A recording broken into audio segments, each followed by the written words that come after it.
Hello students, 11th आपण काय केलं पाहिजे, सिक्वेन्स सिरीज पहिला चॅप्टर कंप्लीट संपवलाय. त्याची PDF सुद्धा मी तुम्हाला ग्रुपवर पाठवलेली आहे. ऑब्जेक्टिव्ह जर सोडवला तर मला वाटतं तो चॅप्टर JEEच्या लेवलपर्यंत चांगला होईल आणि JEEला जे प्रश्न आले ते पण मी घेतले. जे चॅप्टर रिलेटेड आहेत 10वीला 11वीत येताना ते चॅप्टर्स घ्यायला मी. आपल्याला बोर्ड तयार करून मग JEEकडे जायचं, म्हणजे दोन्ही काम होते. डायरेक्ट जर आपण JEE करत गेलो तर अडचण काही, बोर्ड तसंच राहून जाईल. प्रत्येकाचं स्वप्न असते पण JEE करल, JEE ॲडव्हान्स करल, IIT होईल, सगळं मान्य आहे. पण प्रॉब्लेम एकच आहे, प्रॉब्लेम कोणाला सोडू वाटत नाही. मी आता वर्कशीट दिली सिक्वेन्स सिरीजची, ती किती लोकांनी सोडवली हा फार महत्वाचा मुद्दा आहे. व्हिडिओ प्रत्येक जण पाहणार, त्यात काही अडचण नाही, पण त्याच्यावर वर्किंग जर केली तर बेनिफिट आहे. आता एक पुढचा चॅप्टर आपण चालू करूया, डिटर्मिनंट. हा चॅप्टर तुम्हाला मॅथमॅटिक्ससाठी तर कामाचा आहेच, फिजिक्ससाठी सुद्धा कामाचा आहे. ऍक्च्युअली चॅप्टर तुम्हाला झालेला आहे. पण व्हॉट इज डिटर्मिनंट? तुम्हाला जो डिटर्मिनंट झालेला आहे तो डिटर्मिनंट झालेला आहे 2 rows आणि 2 columns, arrangement of numbers in row and column. Row कशाला म्हणतो? जी उभी अरेंजमेंट आहे, सॉरी आडवी अरेंजमेंट आहे तिला आपण रो म्हणतो. रो नंबर 1 हा रो नंबर 2, आणि जी उभी अरेंजमेंट आहे तिला आपण कॉलम म्हणतो. Column number 1, column number 2. आणि याच्यामध्ये 2 रो आणि 2 कॉलम असल्यामुळं याला म्हणणार मी डिटर्मिनंट ऑफ ऑर्डर 2. याला काय म्हणणार मी? Determinant of order 2. म्हणजे त्यात 2 रो आणि 2 कॉलम. सेम अशाच अरेंजमेंटचा पुढे चॅप्टर लागून येईल, डिटर्मिनंट अँड मॅट्रिसेस. तो डिटर्मिनंट चांगला समजून घेतला ना, मॅट्रिक्स खूप इझी आहे. Determinant of order 2, 2 row 2 column. तर साहजिकच डिटर्मिनंट ऑफ ऑर्डर 3 म्हटलं मी तर काय, 2 रो 2 कॉलम, इथे काय ती 3 row 3 column. It is the determinant of order 3, ABC. Here is LMN and PQR. Arrangement of numbers in 3 rows and 3 columns. It is called the determinant of order 3. Determinant of order 3 आणि order 2 मध्ये फरक काय? याच्यात 2 row 2 column, याच्यात 3 row 3 column. फक्त एक row आणि column वाढला. ह्या डिटर्मिनंट बद्दल तुम्हाला जी माहिती आहे का त्याच्याबद्दल थोडंसं डिस्कस करू आणि मग पुढे जाऊ. तुम्ही याच याच्यामध्ये पाहिलेलं आहे पहा, व्हॅल्यू ऑफ डिटर्मिनंट. आणि मला वाटतं ती व्हॅल्यू तुम्हाला आठवत पण असेल. If the determinant has element ABCD, then value of determinant is given by A into D, म्हणजे AD मध्ये मायनस साईड B into C, that is BC. Cross multiplication घेतल्यासारखे A न D ला मल्टिप्लाय करायचं, मायनस B न C ला. या दोघांच्या प्रोडक्ट मधून या दोघांचा प्रोडक्ट सबट्रॅक्ट करायचा. For example, if there is a determinant having element 4 3 -1 5, that is equal to, मग काय लिहितं, 4 into 5 it is 20 minus 2 into -1, this is -2, and that is equal to 20 plus 2 is equals to 22. This is value of the determinant. या डिटर्मिनंटची value. अशा values काढण्याचं तुम्हाला technique माहिती आहे, किंवा प्रॉब्लेम सोडवले, कारण 10वीला तसा तो पार्ट तुम्हाला थोडाफार आहे. क्रॅमर रूल जर आठवला तर तो रूल पण तुम्ही अप्लाय करताना ह्या व्हॅल्यू काढल्या तर थोडाफार कधी कधी फरक पडणार आहे. इथे एक नंबर येणार आहे पण जिथे I असा नंबर येईल, I इमॅजिनरी युनिट, तो कॉम्प्लेक्स नंबर चॅप्टर मध्ये येईल. आणि इथं पण मी घ्यायलो -I आणि इथे येते 4, suppose 4. Determinant order 2, 2I -I 4. मग 2 न 4 ला मल्टिप्लाय करा व्हॅल्यू काढताना, minus in bracket I into I, that is I square. पण हे मायनस आहे ना, -I square. पण इथे तुम्हाला मी तोंडी सांगतोय, हे जी आय स्क्वेअर आहे का याची व्हॅल्यू येते -1. आय स्क्वेअर ची व्हॅल्यू -1 आणि हे पहिलं मायनस म्हणजे इथे येईल 1. I square -1 minus i square 1, so that is equals to 8 - 1 is 7. Value of determinant. ह्या व्हॅल्यू इतक्या इझी आहे की माझ्यामध्ये तुम्ही जर तोंडी जरी तुम्हाला सांगितलं मी की ह्या व्हॅल्यू तुम्ही फाइंड आउट करू शकणार एकदम. -10 मायनस मायनस +4 आणि मधलं ते मायनस म्हणजे इथे काही -10 - 4, so value of determinant is -14. Direct he value quickly find out करता येणं आपल्या पुढच्या डिटर्मिनंटसाठी महत्वाचे कामाचे. तर जे 10th ला झाले ते डिटर्मिनंट इतकंच होतं. Meaning of determinant arrangement in rows and column is called the determinant of order 2. Value of determinant A B C D value काढताना equal to A into D minus B into C, A D minus B C. तसे काही मी example दिले, पण मला माहिती आहे तुम्हाला माहित पण आहे आणि समजा माहित नसेल खूप सोपं आहे. 5 न 4 ला मल्टिप्लाय करा, मायनस या दोघांचं प्रोडक्ट. हे मायनस मुद्दाम घेतले, मायनस मायनस कन्फ्यूज करते कधी. हे मायनस फॉर्म्युल्यातले आणि हे या दोघांच्या प्रोडक्ट मधलं मायनस. इतकीच झाली तर चूक, नाही तिथे चूक व्हायला चान्स नाही. लगेच तुम्हाला याच्या करस्पॉन्डिंग घेतलं डिटर्मिनंट ऑफ ऑर्डर 2. ऑर्डर 2 म्हणजे 2 रोज अँड 2 कॉलम. मग ऑर्डर 3 म्हणजे 3 रोज अँड 3 कॉलम. हा पार्ट आपल्याला नव्यानं आता 11वी मध्ये शिकायचा आहे. 11वी आणि 12वी खरं तर सेपरेशन आपण बोर्डसाठी करायलो, कारण जो पार्ट आपल्याला 12वीच्या बोर्डला नाही तो काय करायचा, फक्त जेडब्ल्यू साठी ऑब्जेक्टिव्ह साठी तयार करायचा. त्याला थेरॉटिकली खूप व्यवस्थित उत्तर लिहिणे याची काही आवश्यकता नाही. शॉर्ट मध्ये उत्तर काढायला शिका. जे चॅप्टर्स 12वीला आहेत ते मात्र डिटेल सॉल्व्ह करावं लागेल. हा पार्ट तुम्हाला पुढे येईल, सध्या मी बोलता सांगून टाकेल. चला पुढे determinant of order 2, determinant of order 3. किती साधारण मुलगा असेल तर हा 2 ऑर्डरचा डिटर्मिनंट काय, कारण 2 रो 2 कॉलम. मग करस्पॉन्डिंग ऑर्डर 3 वाला कसं येईल, 3 रो 3 कॉलम. मग जसं 2 रो 2 कॉलमच्या डिटर्मिनंटची व्हॅल्यू काढली तशी मी 3 रो आणि 3 कॉलमच्या डिटर्मिनंटची तुम्हाला आता शिकवणार आहे value. Value of determinant of order 3. Okay, value of determinant of order 3. Value of determinant of order 3. पहिले मी इथं लिहितो डिटर्मिनंट ऑफ ऑर्डर 3. याच्यामध्ये इलेमेंट हे थोडे समजण्यासाठी काय करतो मी, पहिल्या रो मध्ये जे इलेमेंट घ्यायलो का ते अल्फाबेट ABC हे असे first row ABC. Second row घ्यायलो L M N आणि थर्ड रो घेतोय P Q R. हा झाला 3 रोज आणि 3 कॉलम. रो का कॉलम ही कन्फ्युजन सरासरी होत नाही, एखाद्याला बोलता होईल, पण शक्यतो लिहिताना त्याची काय अडचण आहे. पण तरी पण हॉरिझॉन्टल अरेंजमेंट जी आहे तिला रो म्हणायचं आणि व्हर्टिकल अरेंजमेंट जी आहे ती कॉलम म्हणायचं. हा कॉलम शब्द तुमच्या घरात आलेला आहे. घराचं बांधकाम वगैरे चालू असताना उभा जो कॉलम म्हणतो त्याला आपण आठवते कॉलम, आणि हॉरिझॉन्टल अरेंजमेंटला रो म्हणतोय. मॅथमॅटिक्स ते शब्द खरं तर हे काही कुठून बाहेरून येत नाही. व्यवहारातले शब्द जशाला तसे येतात, पण थोडस कदा मॅथची गरज नाही हा म्हणणारा गट खूप मोठा झालाय. त्याच्यामुळं मॅथमॅटिक्स च्या ह्या आवड नसल्यामुळं प्रॉब्लेम काय झाला माहितीये का, खरंच सांगतो फिजिक्स तेवढ्यामुळे पोरांना आवड चालली.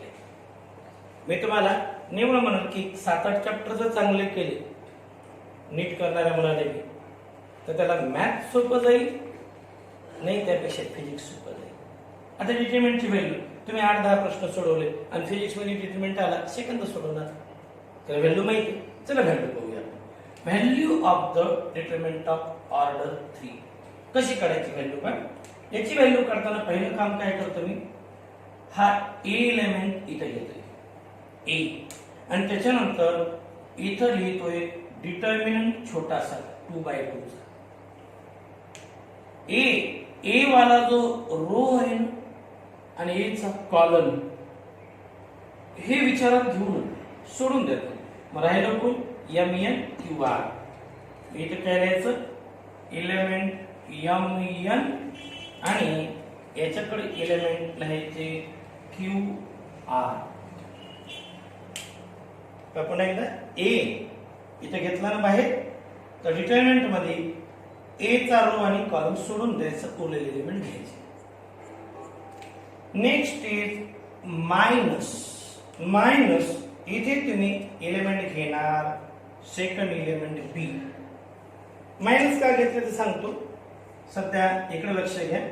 मायनस का घेतलं नंतर सांगतो. बी आता बी चा रो सोडून द्या आणि बी चा कॉलम सोडून द्या.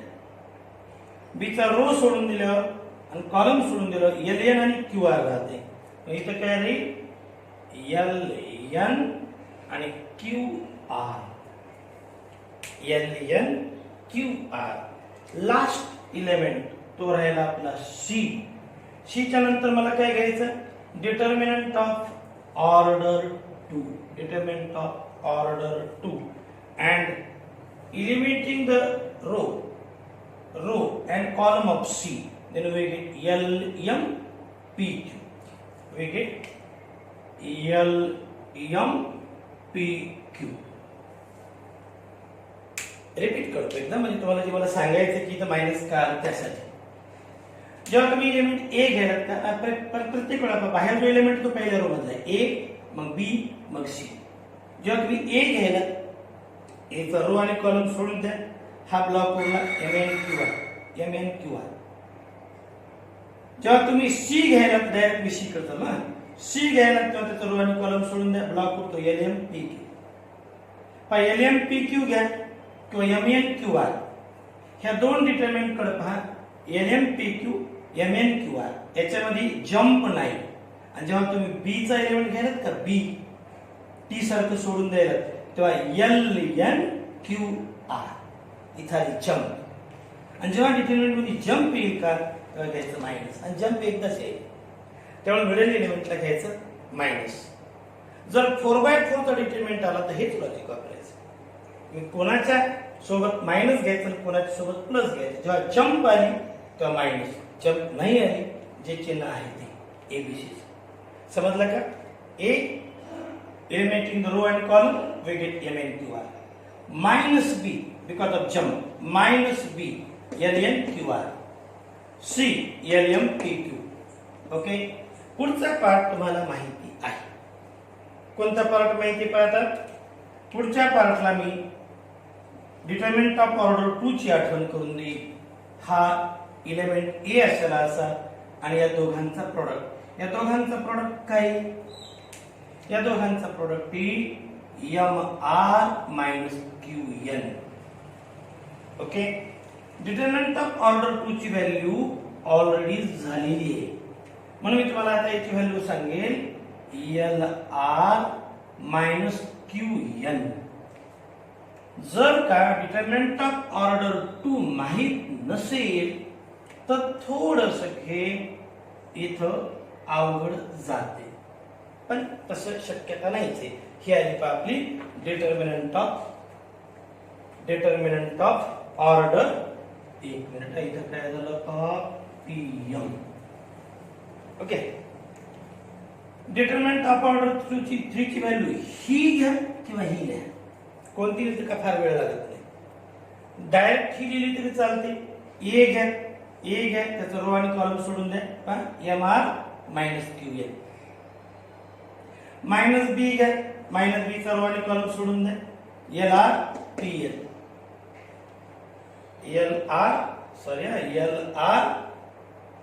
LRPN. इथं गोंधळ झाला बरं का. PN आणि ह्या रो मध्ये कॉलम मध्ये घेता मी इकडचे घेतले. एल पी च्या जागेवर इथे काय आलं, एल क्यू आलं चुकून, आणि हीच चूक डिटर्मिनंट सॉल्व्ह करताना होती. थोडं जरी बोलता बोलता आपण इकडे तिकडे जरी पाहिलं तरी चूक होण्याची दाट शक्यता. डिटर्मिनंट ऑफ ऑर्डर 3 पुन्हा एकदा रिपीट करतो. A M R N Q minus B L R P N C C L Q M P. आता याची प्रॅक्टिस केली ना ते व्हॅल्यू तुम्हाला पाठ करता येतील. मला वाटते तुमच्याकडे जर प्रॉब्लेम सोडवायचे असतील तुम्हाला तसं बुक मध्ये आहे तर हे फॉर्म्युला तेवढा तुम्ही लिहून घ्या. हा दोनदा तीनदा आधी वाचावा. आता याच्यावर 3-4 प्रॉब्लेम सोडवा. एक एक्झाम्पल घेऊया आपण. मी काय केलं आता, determinant of order 3 4 2 1 first row, second row 2 -1 4, third row 1 -2 2. मी काय करतो आता याची व्हॅल्यू काढायचा प्रयत्न करतो. जेव्हा व्हॅल्यू काढायची मला 4 ब्रॅकेट बाहेर टाकून देईल. काय लिहायचं ब्रॅकेट मध्ये, या दोघांचं product -2 minus minus plus 8, here -2 plus 8. पुन्हा जमलं का पहा, -2 मायनस मायनस, हे -8 आणि आपल्या फॉर्म्युल्यातलं मायनस. ओके, त्यानंतर पुढचं एलिमेंट घेताना मला मायनस साइन हे चिन्ह बदलून घ्यायचं. पॉझिटिव्ह असेल तर निगेटिव्ह, निगेटिव्ह असेल तर पॉझिटिव्ह. पुन्हा याचा रो आणि कॉलम सोडून द्या, रो आणि कॉलम सोडून द्या. 4 -4, इथे ब्रॅकेट मध्ये काय आलं, 4 -4. Last element 1 in bracket, 1 in bracket, row आणि कॉलम सोडून द्या ना.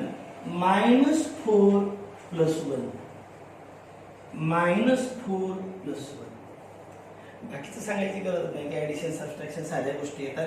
तर या हे जे कॅल्क्युलेशन आहेत का बऱ्याच वेळेला हेच कॅल्क्युलेशन मुलांना त्रास देतात, कारण त्याची लिहिण्याची प्रॅक्टिस 10वी पर्यंतच कमी असते. याच्यात पुढे प्रॉब्लेम तुम्ही सोडून गेल्यावर आमच्याच्याने जास्त प्रॉब्लेम घेणं होतं.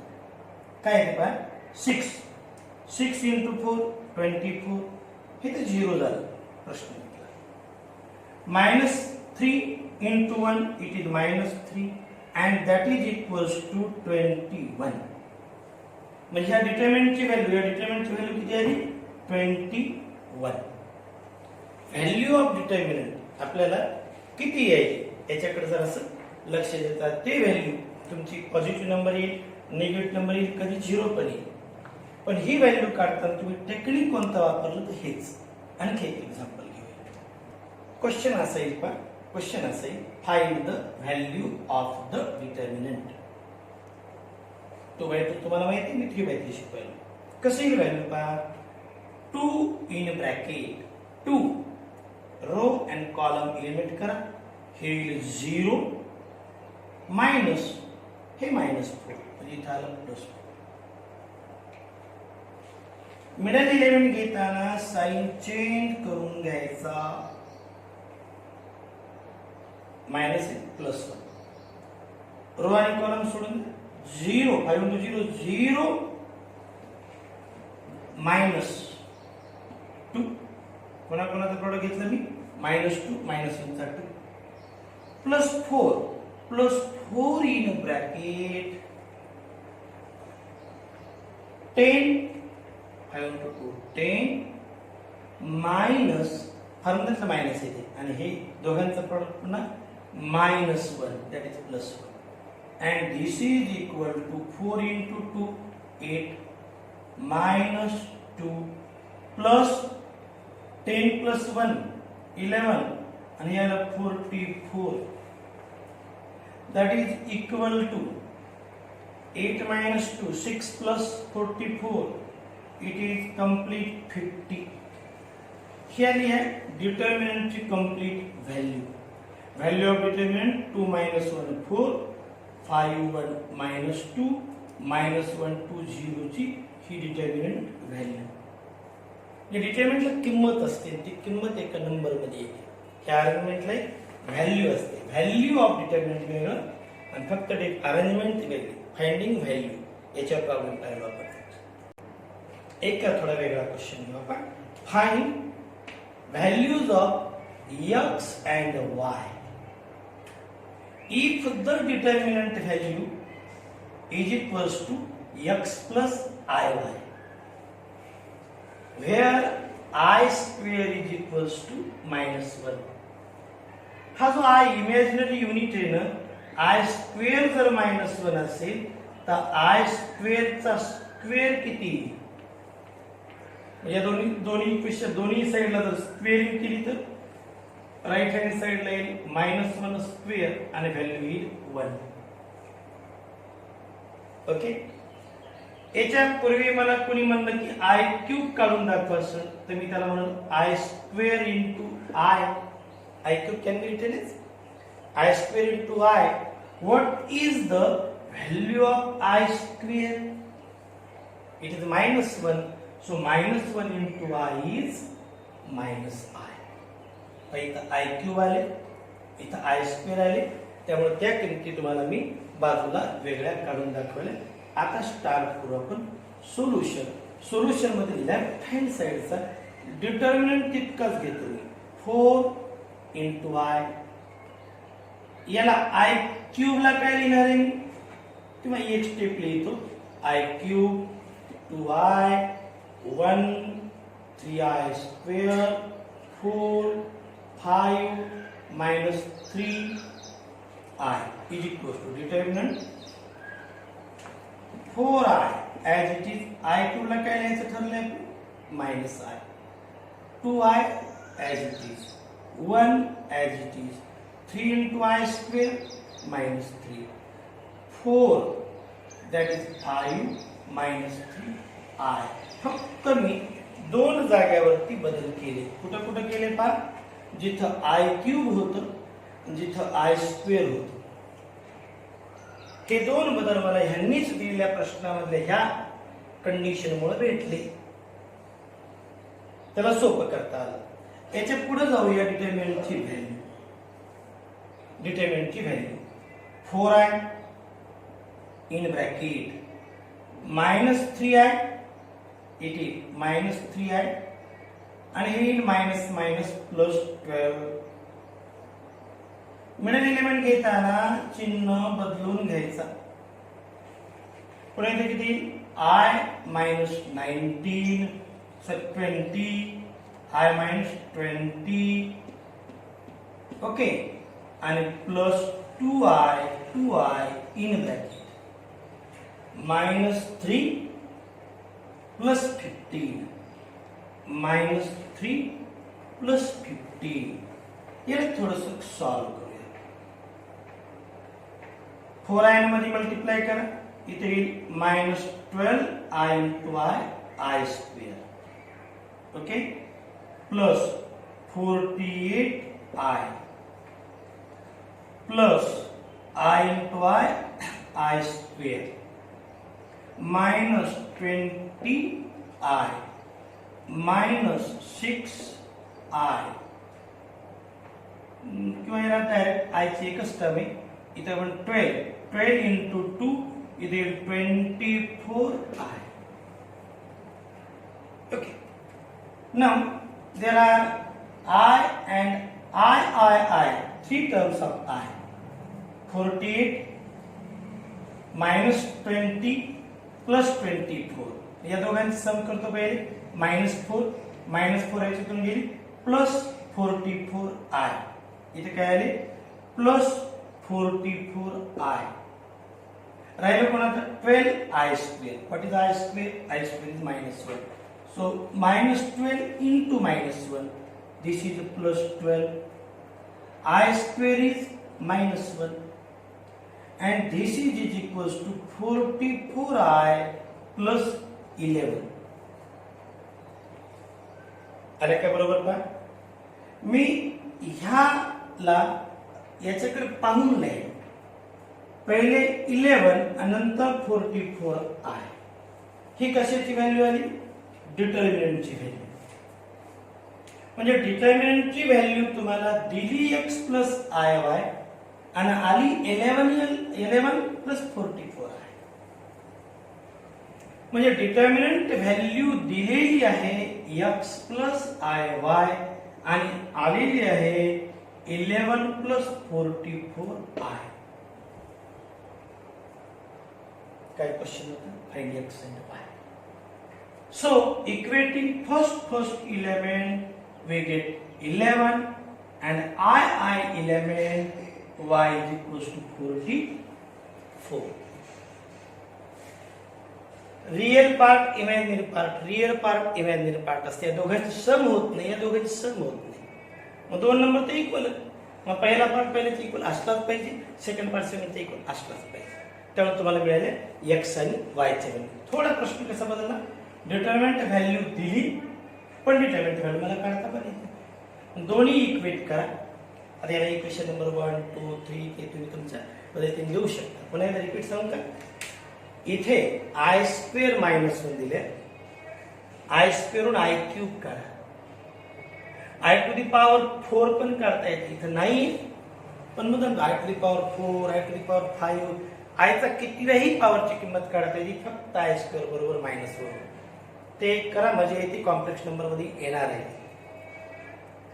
डिटर्मिनंट मध्ये ह्या आय क्यूब ची व्हॅल्यू टाका, आय स्क्वेअर ची व्हॅल्यू टाका आणि हा डिटर्मिनंट आपल्या व्हॅल्यू ऑफ डिटर्मिनंटच्या फॉर्म्युलेला सॉल्व करा. सॉल्व केल्यावर तो आला 11 + 44i, but given it is x plus iy, so x plus iy must be equals to 11 plus 44i, so x equals to 11 and y equals to 44. हे झालं आपलं determinant of order 3 ची value. खूप छोटा पाठ शिकवलं मी तुम्हाला. जर बोर्ड बुक असेल महाराष्ट्राचं तर त्याच्यातली तुम्हाला पहिली एक्सरसाइज बऱ्यापैकी जमते. त्यातले काही छोटे मोठे प्रॉब्लेम राहिले ते उद्याच्या पिरियडमध्ये घेणार मी, पण जमतील तेवढे करत चला. रोज पिरियड झाला की त्याला पूर्ण करत जा, लगेचच्या लगेच. छोटासा पार्ट आहे हा, कम्प्लीट करा. बाकीचा भाग उद्या पाहू. थँक्यू.